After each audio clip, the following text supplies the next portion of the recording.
like dozens of patients who have gotten off medicines and who are freaking pissed that no one told them that this was an option before. Let me just add that in. Yeah. If you're hearing this for the first time of like this could be in remission, what? Yeah, you should, and you're pissed. You should be pissed because this is an option. And when and we can talk about who funds the American Diabetes Association, but it's That's a it's good. it, it's not big chicken breast. I can tell you that right now. So Hey, welcome to the Diabetes Remission Roadmap Podcast with the two renegade pharmacists, Brian Bisher and Corey Jenks. You are listening to this because you are a person with type 2 diabetes who is committed and driven to breaking free from this diagnosis and creating a real, meaningful change in your health and life. In these episodes, we're here to help you ditch the scripts with doses of unconventional wisdom on topics such as fitness, nutrition, medication, mindset, and more. So without any further delay, let's dive right in. welcome back to the Diabetes Remission Roadmap Podcast. This is the podcast with two pharmacists on a mission to help you reverse type 2 diabetes. I am Corey Jenks. With me is Brian Bisher, and we are here today to talk about a very near and dear topic to our hearts and our patients' hearts. And what is that topic, Brian? I The didn't forget it. top. I know what the topic is, but Thanks, I Corey. wanted to Thanks let for you giving me talk a because I little was bit of doing so much a talking. Yeah, I was kind of yeah. being a ball hog there. Thank you. Yeah, it's the difference between remission and management. That is what we're going to talk about today because oftentimes we hear type 2 diabetes, it's got to be a chronic disease, it's just got to be managed. The medications have to be intensified, and people just are going to be on medication for life, or your doses are going up. You're needing a different pill, you're needing a different injection. So Yeah, what is type the 2 difference? diabetes is a chronic progressive disease, is what we hear, what we learned in pharmacy school, what we hear doctors tell patients, and what patients are telling us is that this feels like you're like adrift in a life raft at sea, and the current is taking you away from the shore, and there's nothing you can do about it, right? Exactly. And that totally disempowers you if you think you have no agency or control over your condition. And what this really is a lifestyle condition. It's not something that just pops up over time. Yeah, sure, you're diagnosed when your A1C hits a certain level, but this has been happening for years and years and years. And now all of a sudden, your doctor is finally identifying it and say, hey, it's a problem. Or maybe they told you had pre-diabetes and you didn't really find the urge to do anything about it then. Now all of a sudden you have diabetes and they're ready to prescribe you medicine. Heck, maybe your A1C was over 10 when you were diagnosed, and now all of a sudden you're on insulin and you're like, what is A1C, this? what is that? What in case someone's listening and they're Okay. they're just like, I have diabetes, I don't know what it means. So A1C is a 3-month blood sugar average. And so what it does is it measures the amount of sugar sticking to your red blood cells. The goal, air quote here, when we are once you're diagnosed, is to be less than 7%. Ideally, we want you down like in like 5.5 or lower, which is the non-pre-diabetic range. And we can get into the minutia of the point 5.6, 5 point is like lower better without medicines is what we want. And so Yeah. with type 2 diabetes, what's going on is for years, your blood sugar is kind of high. It might be running a little bit high in the pre-diabetes range. Your body's kicking out insulin, which is the hormone that takes the sugar out of your blood and gets it into your cells so that your sugar isn't high. But if you're consuming a lot of foods or having stress or having conditions that make your sugar high, over time, you have more and more insulin that has to come out to do the same amount of blood sugar lowering. At a certain point, your body becomes what's called insulin resistant. It does not listen to the insulin coming out, and your sugar spills into your blood, and then your doctor tells you you have diabetes. Is that a pretty succinct 30-second It's quick and pretty dirty good overview. definition Yeah. of diabetes? So One of the um, biggest misconceptions I was chiming in here, Corey, is that diabetes is a problem of too much sugar, when in reality, type 2 diabetes often always starts as like too much insulin over time. Your body is just trying to shoot out more and more insulin. And like Corey said, it becomes resistant. So your body's just not hearing it anymore. It's like a signal shouting, and your body's like, hey, no more, I'm done. And even sometimes you damage your body. It's gotten so damaged that it stops producing enough insulin. So we're here to talk about how to actually achieve remission and reverse that, right, Mhm. Corey? Yeah, but let's talk about what the paradigm of management is right now, air quote management. Because as pharmacists, we have the ability with agreements with doctors, nurse practitioners, physicians assistants to manage your disease with medicines. And so the current paradigm, the accepted understanding is you have diabetes. and we're going to give you, say, over a certain period, like at some point, doctor says your sugars are too high. We're going to give you this medicine, and this is a chronic progressive illness, and over time, you're just going to need more and more medicines to get the same blood sugar like lowering. And this could take the form of many medications. And we're pharmacists, and we'll do a whole episode on medicines. Don't worry, but we'll just say one that if you have type 2 diabetes, you've probably heard of like metformin. We start you on metformin. Okay, and for 6 months, your sugars are okay, and then if you don't change any of your lifestyle, then okay, well, oh, your sugars are high again. We got to get you another pill, and then maybe another pill, and then maybe at a certain point, Brian, like the book says, if you're over an A1C of 10%, we got to start you right on insulin, right?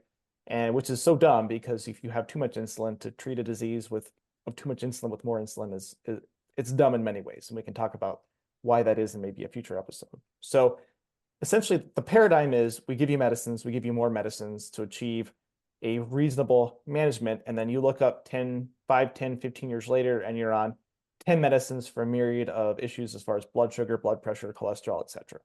And we call this success if your A1C is under 7%.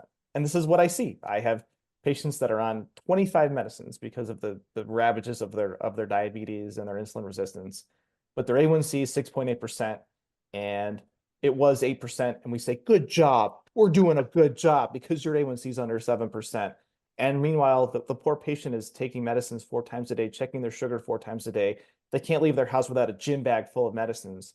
And their life it sucks. And maybe that's you. And I hope it's not you, but if it is, this is what we call management, and this is what we call success, because the number is good. The insurance companies that are giving bonuses, the doctors are happy because your A1C is under a certain number. So you get kudos on a clinic level, and your life sucks. But we don't care about you. We care about the numbers and our very terrible healthcare system. And so this is the case for millions of people. And so we get so focused on that A1C, that blood sugar number, that we forget about the wellness of the individual. Is that sort of what we're looking at here with management, Brian? I could not have said it any better myself, Corey. I think I know you're very uncomfortable on camera. You're still getting used to this, so that's yeah. probably not a surprise that I said it better than you. But Yeah, please chime in with Corey's a professional speaker. Let's just say that out loud. Corey has been on stage giving talks in front of thousands of people. So let's just say he's a professional speaker. He's a little bit more versed in this than I am, but I'm here to learn too. So I also think I got a really good depth of knowledge to bring to this conversation. But as Corey said, if your A1C gets below 7%, everybody's cheering, everybody's clapping. Yay for you, but you feel worse. Your disease got actually worse, because as I tell people in the clinic, if nothing else changes, if you change nothing else but your diet, then we just need to keep giving you more and more medication, because the disease will naturally progress. It is, in a sense, a progressive disease if nothing else changes. Mm-hmm. So because as you get older over time, you lose muscle mass. And as we can get into a whole nother episode, muscle is critical for blood sugar management. So again, if you do nothing over time, your diet stays the same, you don't exercise more, then yeah, you will need more and more medication to keep your sugar, quote unquote, under control and at normal or less damaging levels. But the ironic part is, it doesn't necessarily mean better outcomes for you in terms of all the complications of diabetes, because the disease is actually underlying, it's progressing, and you're still, your body's getting sicker. Can be heart attack, stroke, kidney damage, etc. So when we say complications of diabetes, the blood, like the blood sugar is causing a lot of problems. So yeah. And not to, but the good news is, Brian, we're going to put you on all these medicines. They're super cheap, right? All the good ones are super cheap. Oh, they're very cheap. Yeah. Or that's not a joke. They can be very expensive, but listen, Big Pharma has promised us these perfect pills and shots that have no side effects, right? Wrong. You're going to take, oh wait, no, yeah. When Brian says you'll feel like crap, like some of these medicines will make you feel terrible managing your sugars. And again, you're probably screaming at us. Your pharmacist, tell us about medicines. Hey, these are 20, 25, 30-minute chunk of episodes. All right. We can go we'll hit the weeds on medicines. Don't worry. I hear you all screaming about Ozempic. We'll talk about it. All right. But hey, there's no drug interactions either, right? Everything works independently in your body. There's no, everything works independently. Nothing's no, dangerous at all. No, insulin is completely safe. Yeah. So these medicines can be dangerous weapons. And we're asking people to take them, and over a lifetime. So we're talking about 70. No, if you're 75 listening and I say old, you're going to yell at me. So I'm sorry. We'll say like I have 85-year-olds taking a bag of medicines and they have no idea what they are, what they're for. Uh, just the other day, I had a gentleman in my office trying to learn how to check his blood sugar with a glucometer, and he's got a tremor, and he's taking insulin. So we're trying to tell patients who have very limited dexterity and physical capabilities to take this dangerous medicine based on this blood sugar that they can't check. Okay. So, and this is management and this is success. Now, we didn't start the diabetes management podcast. We started the diabetes roadmap remission. Remission roadmap. Yes. Yes, sorry, Brian. I'm a semi-professional speaker. So we've talked about management, and management is the road of management is we might have good labs. We have some medicines that do improve outcomes, so that's fine. But we're looking at expensive polypharmacy, which means lots of medicines for the rest of your life. And if you don't want to change anything, that's fine. I have family members with type 2 diabetes that are like, give me the cookies and give me my glipizide. And I was like, all right, I'm okay. Like, and I have patients. That's a road you want to take. But if you want to take a remission, what does remission look like, Brian? Because this is where I'm going to lean on your not just good looks, because this be real. Like you're the eye candy of these episodes. If you're listening, I'm sorry. But let's talk about remission for patients, because this is what the hope is. Yeah, the hope is remission because finally the American Diabetes Association has acknowledged that there is a possibility of achieving remission. They won't quite say reversal, they will say remission, and they define that as an A1C less than 6.5 for 3 months without any medicine. So that is quote unquote remission versus management. Now, which one sounds better to you, Corey? Taking no medicine or taking a whole slew of medicine, whole gym bag? Oh, I thought I was the comedian. You're putting jokes on me, right? No, Yeah. I think that it depends on the person, because there are some people that don't mind a gym bag of medicines and continuing their current diet and lifestyle. And I think our next episode is going to be how we're sort of lab rats in this big experiment of terrible food and medicines. So we'll get into that. But a lot of these foods are very addicting. They're yummy. Like, I'm not going to pretend that pizza isn't yummy. And so you want to take away my pizza, my Starbucks? Maybe some people want to take the medicines, but for me, the changes I see in patients who improve their sugars and get off their medicines it's not just a matter of stopping medicines. There's a vibrancy that comes back to them. There's a mental amount of energy that is restored to people who don't have to take medicines all the time, who don't have to check their sugar all the time, who get more energy and can go and live life and live a vibrant, healthy life that I believe is a birthright that is being stolen from people. And so now to get to remission, how in the next 5 minutes will you tell us? Well, this is going to be the journey we're going to take you on with this podcast. But to be certain, the first half of my career, or the first third, I followed the guidelines. I added medicines, and I had maybe 1 or 2 patients that stopped medicines or was able to get off a significant portion. And with some of the things we'll talk about with diet, exercise, and I'll throw a sleep and stress management in there as well. Like, between myself and then I've sort of spread the gospel to a couple of my other pharmacists, like dozens of patients who have gotten off medicines and who are freaking pissed that no one told them that this was an option before. Let me just add that in. Yeah. If you're hearing this for the first time of like, this could be in remission, what? Yeah, you should, and you're pissed. You should be pissed, because this is an option. And we can talk about who funds the American Diabetes Association, but That's a good it's not big chicken breast. I can tell you that right now. So yeah, it's big pharma. Let's just say thanks for clarifying that, Brian. yeah, Yeah. and I think what you're trying to speak about, Corey, is called freedom. Freedom from diabetes, Yeah.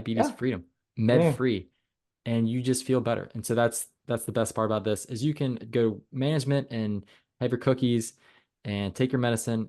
And remission, not to say you can't have any cookies in remission. You can definitely still have fun and eat foods. You just have to help your body, and that's what we're going to teach you to do. We're going to help you. Sorry, let me just reclarify this.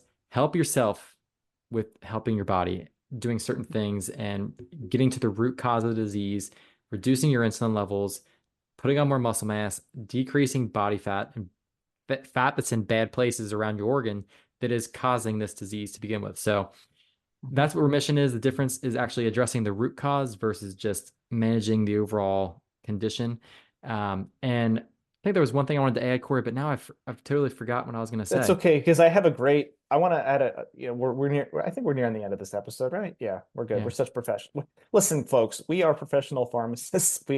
We are semi-professional podcasters, but I we appreciate you sticking with our odd rants. But I want to leave you with a little glimmer of hope from a real patient that I've seen in my clinic over the last couple of months. This gentleman is in his late 50s, and he's had a diabetes diagnosis for a long time and never gone on medicines, but his A1C was 14%. And if Brian can quickly Google for me what that A1C of 14% equates to as an average blood sugar uh, to drive home my point. And this is a gentleman who came to me. He's like, 57 is not old. I'm 37. I'll be 38 this year. So I'm holding out hope that old is all relative. But he was like scared because his sugars had never been this high before. And going through his diet, it was a lot of like chips and sugary drinks and things of that nature, junk food. And he was like, I don't want this. And I said, well, here's the deal. With your A1C of 14, the book says you need to start insulin. He's like, that sounds terrible. I don't want to do that. It's like, I don't want to do it either. Don't worry. You came to the right pharmacist. And the only medicine that he was started on by his provider was metformin. And so many of you who, if you're listening and you've had metformin and it gave you terrible diarrhea that made you poop your pants, you'd probably be like, metformin was the worst drug ever. Fair enough. Like it is, there are issues with every medicine. But we had an extensive discussion about diet changes, cutting out the, like it can be very simple, like cutting out the junk food, eating more protein, more vegetables, etc. And in literally 3 weeks, did you find that blood sugar, Brian? Yeah, I was trying to. It is about 355. 355. So that's, if you're unfamiliar with sugar, that's really freaking high. So he came to me within 3 weeks, and I can increase his metformin from 500 twice a day to 1,000 twice a day, just because, like, hey man, sugars are crazy high. We need to do something. So did that. He was okay with it. His sugars are all under 115 in 3 weeks. And I can tell you, as a pharmacist, an extra 1,000 milligrams of metformin a day ain't gonna do that. And I talked to him about in the future, and it's new in the process. I want to make sure that the lifestyle changes take hold, but like in a couple months, we're going to check your A1C again. And my guess is if you keep at it with where you're at, we're going to stop this metformin. And it was like such a relief to him to have that hope kind of dangling there. So this isn't just some theory. We're not some academics. We are in the trenches practicing pharmacy. I work 2 days a week, but Brian's there 5 days a week. So I'm a slacker. I have to take care of my kids. Sorry. So, You're good. but I, for years, I've done this every day. And this isn't just some theory. This isn't some idea, some pie in the sky. This is legitimately happening every day. I have another pharmacist. I have several other pharmacist friends doing this with patients with diabetes, and they are kicking butt and giving patients their lives back. And that's what we're going to try to do for you. And so if this gentleman in his late 50s can make a change, I know you can too. Brian, take us home. That's amazing, Corey. I thank you for sharing that story. And I remembered what I was going to say is oftentimes I ask people this when I'm going over diabetes again for the first time. They're like, I've had diabetes for like 10 years. What are you going to teach me that I don't already know? And then I get done explaining to the whole process to them, and they're like, wow, this is the first time anyone has ever explained it to me like that. And I'm like, has your doctor ever told you that it's possible to really like reverse this? And they say no. So the message is just not out there. You may have heard stories of people getting off medicine, but for some reason, it's still not really in the medical system where it's openly talked about that you can get off medicine, you can do this the lifestyle way. And obviously, it's very simple, right?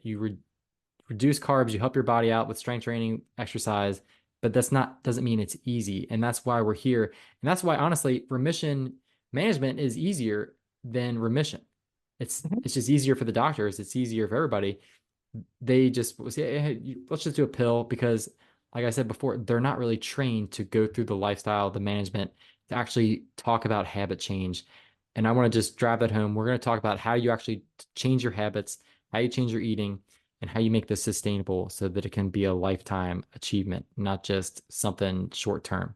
So I want to drive that home and also share that I had a similar story with a patient who came in with an A1C of 15, and he too did not Oh, want to one be on. upper over here, Brian. Yeah, 14 yeah. to 15. He Okay, didn't want thanks to a be on lot. insulin either. So I was like, listen, man, this is how you do it. And he followed my advice. And next thing I know, he had his A1C rechecked in 6 months and it was 5. So I was like, this is incredible, man. You should be proud of yourself. And he too was in his 50s. And he honestly he even had some psychological conditions being on medication that would increase your risk of diabetes. So if he can do it, you can too. So that's how I'm going to drive this home with some hope. A dose of hope goes a long way. So stick with us and check out the next episode. All right. Thank you, Brian. And remember, the remission of diabetes is possible. It is not easy. And we're here to help give you those tools. And as we continue to put out episodes, we'll explore more of the world of diabetes, more of the tools. And if you have any specific topics that you're like, guys, in 2 episodes, you haven't covered everything I want to know. Listen, we are pharmacists of the people to help you get what you want. So if there's something you want to hear, you let us know. And I know Brian will put all of our contact info in the show notes, and we'll take your questions off. We'll take them off the air. This is not a live show unless you want to get up at 5 a.m. in Tucson, Arizona with me. In which case, let's go for a walk. That'd be fun. So until next time, Brian, it's great seeing your smiling face. Thanks for bringing the eye candy for everyone. I'll try to be less ugly next time, but we'll give you some pretty information. All right. Take care, everybody. Thanks, Court. Be healthy. See ya.